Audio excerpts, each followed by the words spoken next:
రామగిరి మండలంలో భయం క్రియేట్ చేసేదాని కోసం ఈ మండలానికి సంబంధించిన ఒక ఇంపార్టెంట్ నాయకుడిని 27వ తారీఖున అటాక్ చేశారు. ఇదే ఊర్లో 28వ తారీఖున మళ్ళీ అదే ఇంటిని అటాక్ చేశారు. జయచంద్రారెడ్డిని అటాక్ చేస్తే ఇదే జయచంద్రారెడ్డి, ఇదే కురువ లింగమయ్యన్న వీళ్ళందరూ కూడా దాన్ని అడ్డుకొని పోలీసులకు వెళ్లి కంప్లైంట్ చేశారు.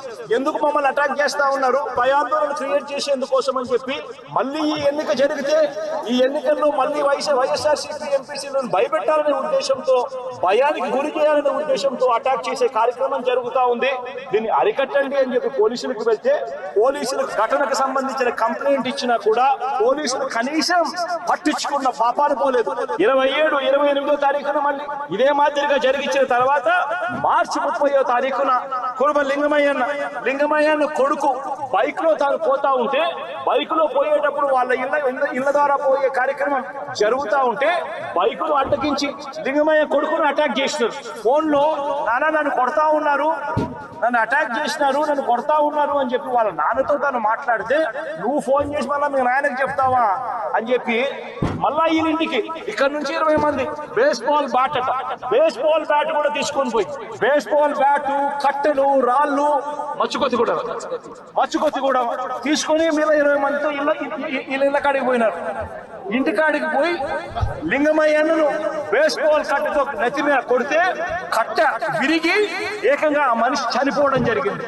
నేను అడుగుతా ఉన్నా, ఇదే రకమైన పాలనకు సంబంధించి నేను క్వశ్చన్స్ అడుగుతా ఉన్నా, చంద్రబాబు నాయుడు గారిని అడుగుతా ఉన్నా, పోలీసులను అడుగుతా ఉన్నా, అయ్యా మీరు చేసేది న్యాయంగా ఉందా, మీరు చేసేది ధర్మంగా ఉందా అని చెప్పి నేను అడుగుతా ఉన్నా. మీరు చేస్తా ఉన్న ఈ రాంగ్ ప్రెసిడెంట్ వల్ల రాష్ట్రం ఈ రోజు బీహార్ కన్నా నాశనమైన పరిస్థితుల్లో ఈ రోజు తయారవుతా ఉంది రాష్ట్రం. ప్రతి చర్య మనం చేసేది డెమోక్రసీలో సిగ్గుతో తలంచుకునే కార్యక్రమానికి మీరంతా కూడా సిగ్గు లేకుండా చేస్తా ఉన్నారు. ఇదే లింగమైన అడుగుతా ఉన్నా, వీళ్ళల్లో కొట్టిన పోలీసులు కేసులు పెడతా ఉన్నారు.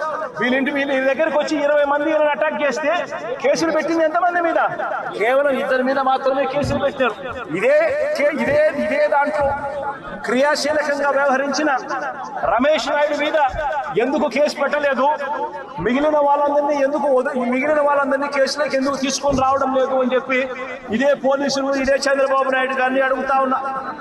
ఇదే గ్రామంలో ఇదే తెలుగుదేశం పార్టీకి సంబంధించిన ఎమ్మెల్యే బంధువులు, వీళ్ళంతా బంధువులను తెలిసినా కూడా రెచ్చగొట్టే కార్యక్రమం సాక్షాత్తు ఈ ఎమ్మెల్యే కొడుకు ఇక్కడికి వచ్చి ఈ గ్రామంలో 27వ తారీఖు ఆయన వచ్చి రెచ్చగొట్టే కార్యక్రమం చేసిపోయినా కూడా ఆయన మీద కూడా కేసు ఎందుకు పెట్టడం లేదు అని అడుగుతా ఉన్నా.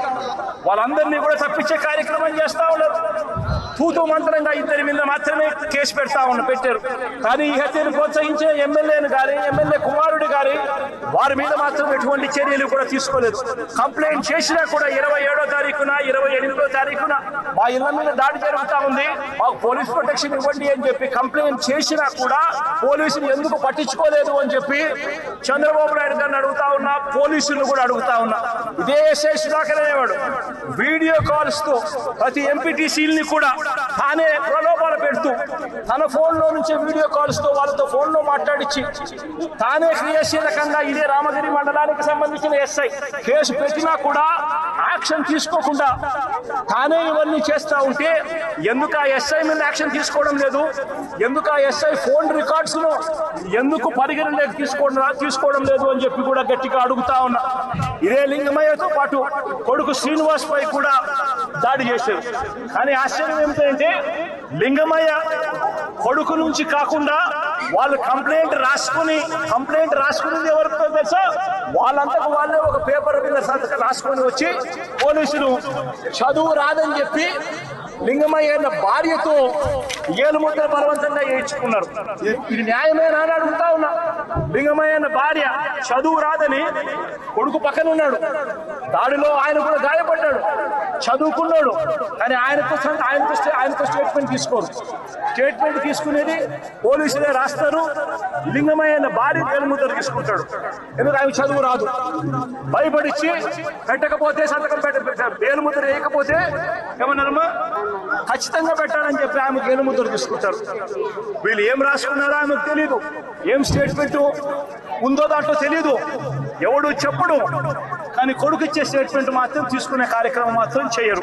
ఇదే లింగమయ్యను చంపాలనే ఉద్దేశంతో బేస్బాల్ బ్యాటుతో మరి ఇక్కడికి వచ్చి బేస్బాల్ బ్యాటుతో తల మీద కొట్టి చంపిన నేపథ్యంలో ఎక్కడ కూడా పోలీసులు నమోదు చేసిన కేసుల్లో ఎక్కడా కూడా బేస్బాల్ బ్యాట్ ఉందని, బేస్బాల్ బ్యాట్తో కొట్టారని చెప్పి ఎక్కడే రాయరు.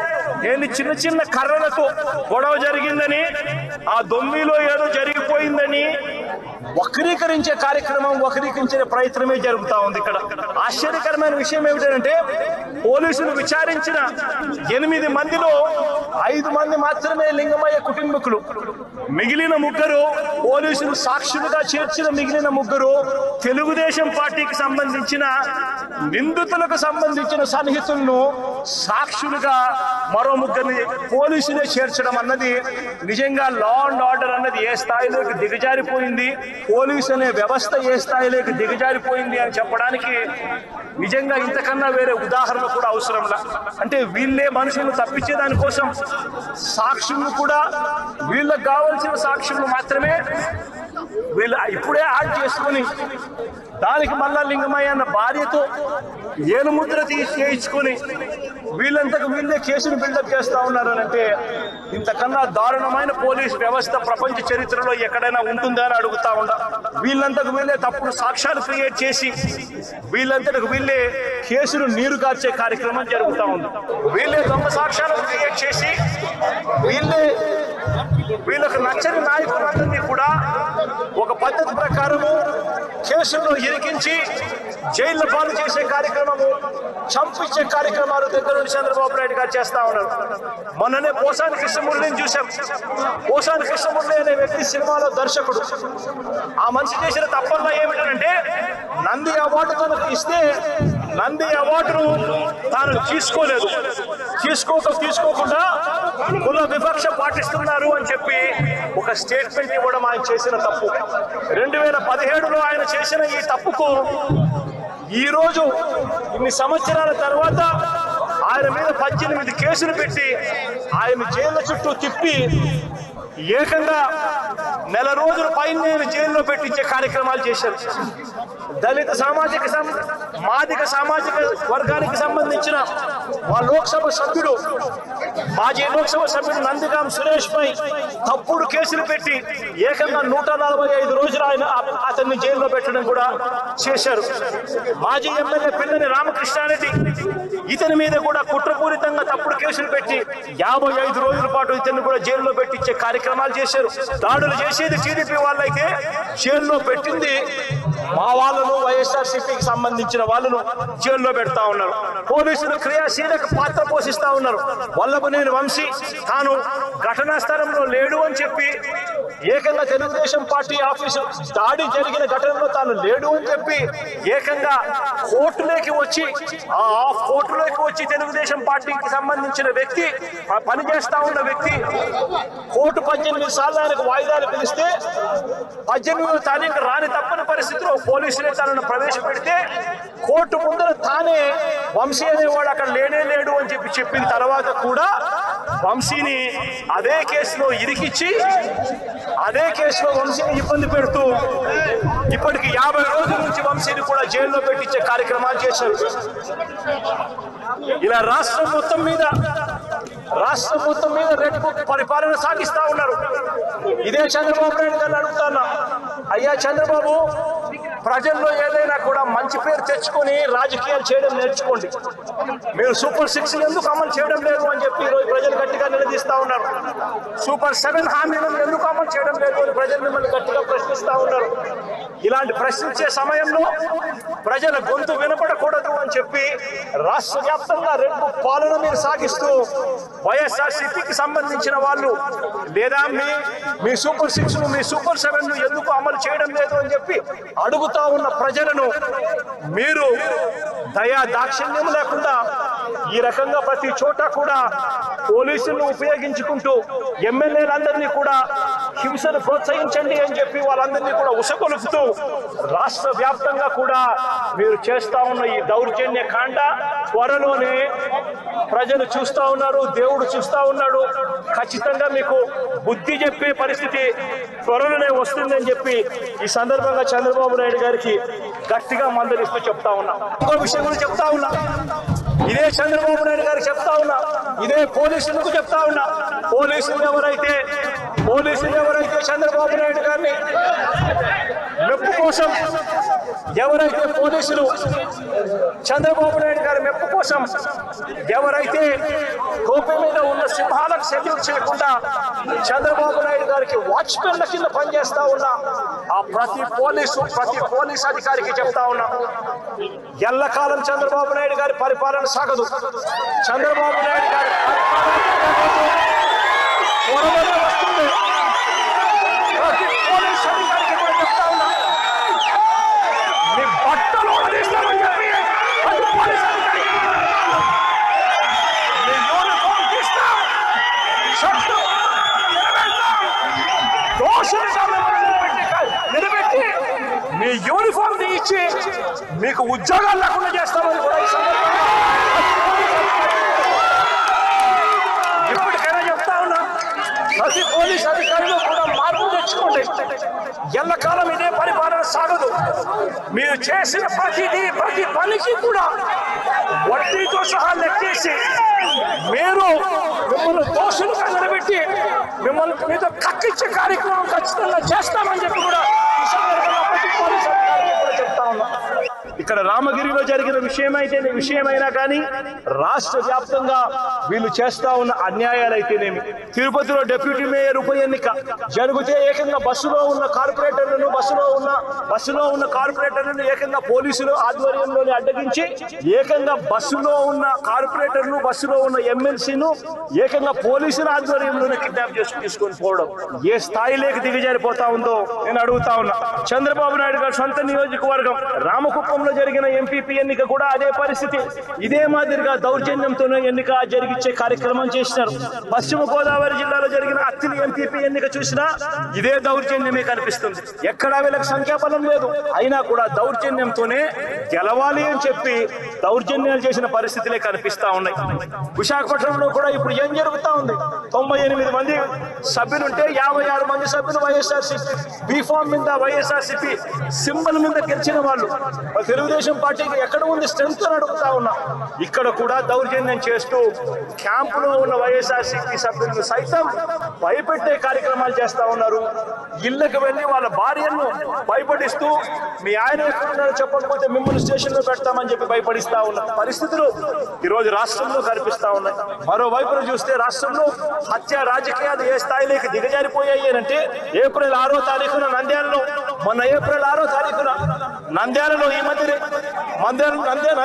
నంద్యాల జిల్లాలో సిరివెల్ల మండలంలో యాలగడ్డ కాన్స్టిట్యున్సీ ఇందూరు ప్రతాప్ రెడ్డి అని చెప్పి మా పార్టీకి సంబంధించిన మండల కన్వీనర్ ప్రతాప్ రెడ్డిపై దారుణంగా హత్యాయత్నం చేశారు. ఇదే చంద్రబాబు నాయుడు గారు ఇదే ఇందూరు ప్రతాప్ రెడ్డి అనే వ్యక్తి దేవాలయంలోకి వెళ్లి పూజ చేస్తా ఉండగా దాడులు చేయించాడు. ఇదే చంద్రబాబు నాయుడు గారు ముఖ్యమంత్రిగా ఉన్నప్పుడు 2017లో ప్రతాప్ రెడ్డి అన్నను ప్రభాకర్ రెడ్డిని అతని బావుమర్తిని చంద్రబాబు నాయుడు గారి దగ్గర నుండి చంపించిన తర్వాత మా ప్రభుత్వం వచ్చిన తర్వాత ప్రతాప్ రెడ్డికి మేము గన్మెన్ సౌకర్యం మేము కల్పిస్తే చంద్రబాబు నాయుడు గారు వచ్చిన తర్వాత ఆ గన్మెన్ ను తీసేసి చివరికి ప్రతాప్ రెడ్డిని చంపే కార్యక్రమం చేయడానికి ఏకంగా చంద్రబాబు నాయుడు గారు పురమాయించిన పరిస్థితులు మన కళ్ళ ఎదుటే కనిపిస్తా ఉన్నాయి.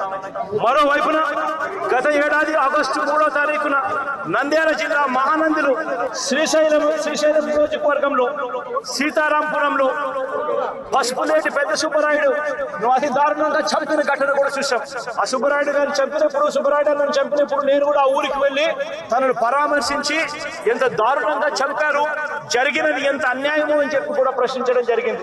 ఆ ఊరు నుంచి కరెక్ట్ గా 10-15 నిమిషాల్లోనే జిల్లా హెడ్ క్వార్టర్స్, అక్కడే ఎస్పీ ఉంటాడు.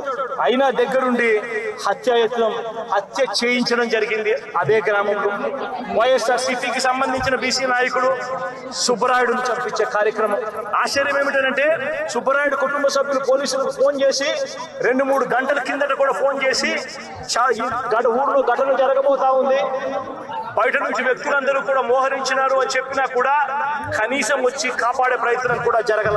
గత ఏడాది జూలై 23వ తారీఖున పల్నాడు జిల్లా పెదకూరుపాడులో కొసూరులో వైఎస్ఆర్సీపీ నాయకుడు ఈద సాంబిరెడ్డిని కూడా ఇనుప రాడ్లతో దారి కాచి రోడ్డులో కారు ఆపి కొట్టి చనిపోయాడని చెప్పి వదిలేసి వెళ్ళిపోయిన ఘటన. చివరికి తను హాస్పిటల్లో చేరడం, బ్రతకడం, ఈ రోజు కూడా తనకు 2 కాళ్ళు 2 చేతులు కూడా ఈ రోజుకి కూడా ఆపరేషన్ మీద ఆపరేషన్ చేసి బతికించే కార్యక్రమాలు చేసే కార్యక్రమాలు ఈ రోజు కూడా జరుగుతూ ఉంది. పల్నాడు జిల్లా వినుకొండలో గత ఏడాది జూలై 17వ తారీఖున వైఎస్ఆర్సీపీకి చెందిన రషీద్ అనే యువకుడిని దారుణంగా నరికి చంపిన పరిస్థితులు మన కళ్ళ ఎదుటే కూడా కనిపించాయి. ఈ ఘటన నేషన్ వైడ్ ఢిల్లీలో మేము దీక్ష చేస్తూ రషీద్ను చంపిన నడి రోడ్డు మీద చంపిన ఘటనను కూడా ఢిల్లీలో దీక్షను చేస్తూ యావత్ దేశానికి కూడా చూపించిన పరిస్థితి కూడా చూసాం. ఇదే రామగిరిలో ఎంపీపీ ఎన్నికకు సంబంధించి నోటిఫికేషన్ ఇచ్చారు. 10 మంది ఎంపీటీసీ సభ్యులకు గాను ఇక్కడ వైఎస్ఆర్సీపీ 9 సభ్యులు 9 మందిని గెలిచింది. 9 ఎంపీటీసీలు వైఎస్ఆర్సీపీ అయితే కేవలం ఒకే ఒక్క చోట తెలుగుదేశం పార్టీ గెలిచిన పరిస్థితులు. మరి నేను అడుగుతా ఉన్నా, మరి ఇక్కడ ఎంపీపీ స్థానానికి ఎన్నిక నోటిఫికేషన్ జారీ అయితే 9 సభ్యులున్న వైఎస్ఆర్సీపీకి రావాలన్నా, ఒకే ఒక్క సభ్యుడు గెలిచిన తెలుగుదేశం పార్టీకి రావాలన్నా? మరి ఎందుకు చంద్రబాబు నాయుడు గారు ఈ మాదిరిగా ప్రతి చోట కూడా వాళ్ళ ఎమ్మెల్యేలను రెచ్చగొడతా ఉన్నారు, ప్రతి చోట కూడా స్థానిక ప్రజాప్రతినిధులను రెచ్చగొడతా ఉన్నాడు, పోలీసులను దుర్వినియోగం చేస్తా ఉన్నారు. చేసి చివరికి ఏం జరిగింది? ఇక్కడ 9 మంది ఇక్కడ వైఎస్ఆర్సీపీకి సంబంధించిన సభ్యులు ఉంటే చంద్రబాబు నాయుడు గారు ప్రలోభాలు పెట్టే కార్యక్రమం, చంద్రబాబు నాయుడు గారు భయపెట్టే కార్యక్రమాలు జరుగుతా ఉన్న నేపథ్యంలో వీళ్ళంతా కూడా కోర్టుకు వెళ్ళి కోర్టుల నుంచి వీళ్ళంతా కూడా మాకు ప్రాణహాని ఉంది, ఎంపీపీ ఎలక్షన్లలో మేము పార్టిసిపేట్ చేయాలి అని అంటే మాకు ఇబ్బందికర పరిస్థితులు ఉన్నాయి అని చెప్తే కోర్టు అక్షంతలు వేసి పోలీస్ ప్రొటెక్షన్ తో ఈ ఎన్నిక జరిపించండి అని చెప్పి కోర్టు ఆదేశాలు ఇస్తే 8 మంది కోర్టు ఆదేశాలతో ఎంపీటీసీలను తీసుకొని వస్తా ఉంటే మధ్యలో పోలీసులు ప్రొటెక్షన్ తీసుకొని పోలీస్ ప్రొటెక్షన్ తో వీళ్ళంతా కూడా ఇక్కడికి వచ్చి ఓటు వేయాల్సిన పరిస్థితుల్లో పోలీసులు ఏం చేశారు?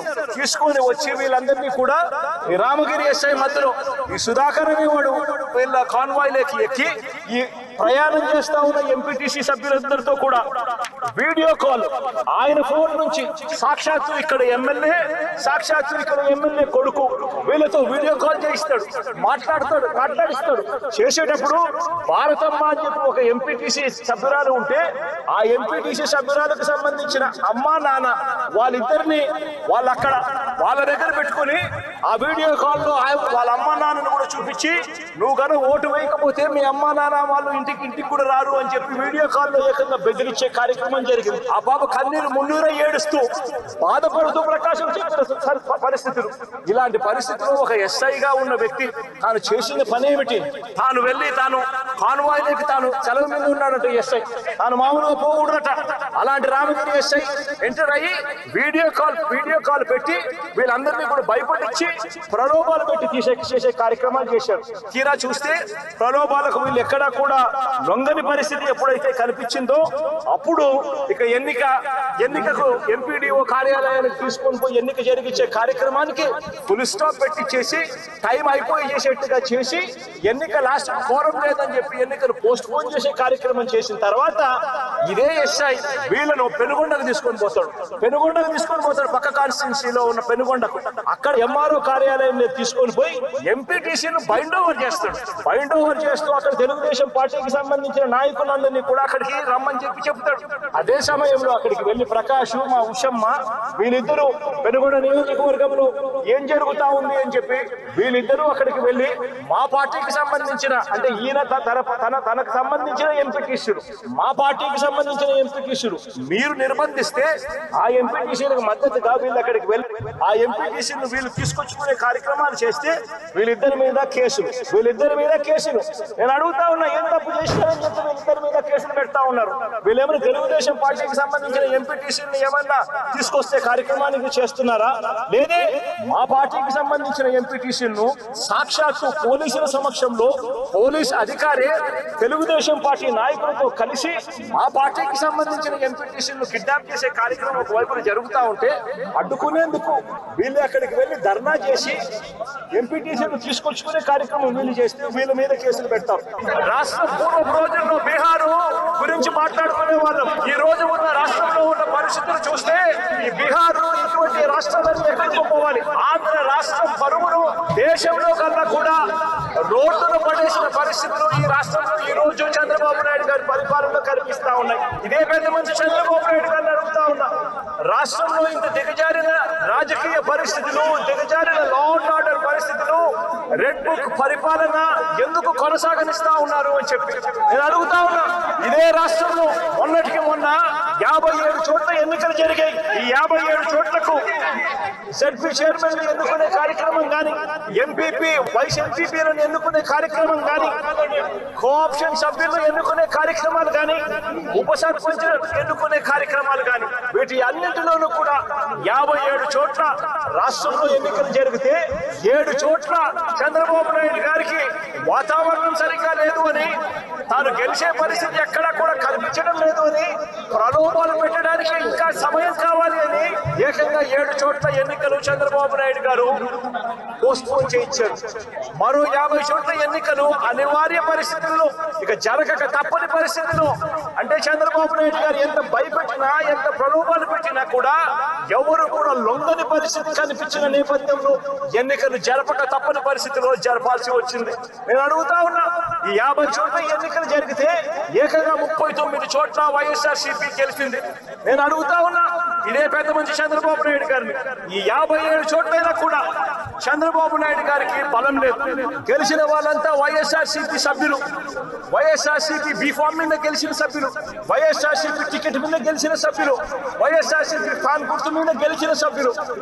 మరి ఇలాంటి చోట చంద్రబాబు నాయుడు గారికి బలం లేదని తెలిసి ఎందుకు చంద్రబాబు నాయుడు గారు హింసను ప్రోత్సహిస్తూ, ప్రలోభాలను ప్రోత్సహిస్తూ, భయపెట్టిస్తూ, పోలీసులను తన దగ్గర పనిచేసే వాచ్మెన్ల కన్నా హీనంగా కూడా వాడుకుంటూ ఎందుకు చంద్రబాబు నాయుడు గారు దిగజారిన రాజకీయాలు ఎందుకు చేస్తా ఉన్నారు చంద్రబాబు నాయుడు గారిని అడుగుతా ఉన్నా. ముఖ్యమంత్రి స్థానంలో ఉన్న వ్యక్తి ఏమవుతుందండి ఒక చోట ఎంపీపీ పదవి పోతే, ఏమవుతుందండి ఒక చోట జడ్పీ చైర్మన్ పదవి పోతే, ఏమవుతుందండి ఒక చోట ఉప సర్పంచ్ పదవి పోతే.